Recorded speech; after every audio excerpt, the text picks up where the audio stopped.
School കായികമേളയിൽ record നേട്ടം സ്വന്തമാക്കിയ മുഹമ്മദ് അഷ്ഫാഖിനെ അനുമോദിച്ചു. സംസ്ഥാന സ്കൂൾ കായികമേളയിൽ റെക്കോർഡ് നേട്ടം സ്വന്തമാക്കിയ പെരിഞ്ഞനം ചക്കരപ്പാടം സ്വദേശി മുഹമ്മദ് അഷ്ഫാഖിനെ ഇ.ടി. ടൈസൺ മാസ്റ്റർ എം.എൽ.എയുടെ നേതൃത്വത്തിൽ അനുമോദിച്ചു. തിരുവനന്തപുരം ജി.വി. രാജ സ്പോർട്സ് സ്കൂളിലെ +1 വിദ്യാർത്ഥിയായ മുഹമ്മദ് അഷ്ഫാഖ് 400 മീറ്റർ ഓട്ട മത്സരത്തിൽ റെക്കോർഡോടെ സ്വർണവും 400 മീറ്റർ ഹാർഡീസിൽ സ്വർണവും നേടിയിരുന്നു. പെരിഞ്ഞനം ചക്കരപ്പാടം സ്വദേശി മടത്തിപ്പറമ്പിൽ അഷ്റഫ് ജസീന ദമ്പതികളുടെ മകനാണ് Muhammad Ashfaq. ET. Tyson master MLA വീട്ടിലെത്തി പൊന്നാടിയും ഉപഹാരവും നൽകി അനുമോദിച്ചു.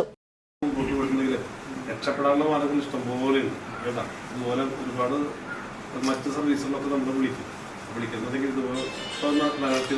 കുറച്ചുകൂടെ പ്രാക്ടീസോ കുറച്ചുകൂടെ എന്താണ് ചെയ്യേണ്ടത് വെച്ചാൽ അതൊക്കെ പോകണം.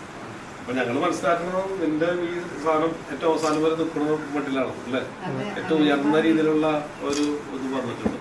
പെരിഞ്ഞനം പഞ്ചായത്ത് പ്രസിഡന്റ് വിനീത മോഹൻദാസ്, ക്ഷേമകാര്യ standing committee chairperson Sayida Muthukoya Thangal, ward member Sujitha Saleesh, Perinjanam service സഹകരണ bank president KS Dileep Kumar, Basheer Chakkara തുടങ്ങിയവർ സംബന്ധിച്ചു. പ്രതിഭകളായിട്ടുള്ള കുട്ടികളെ കണ്ടെത്തുവാൻ ഒട്ടനവധി വിഷമങ്ങളുണ്ട്.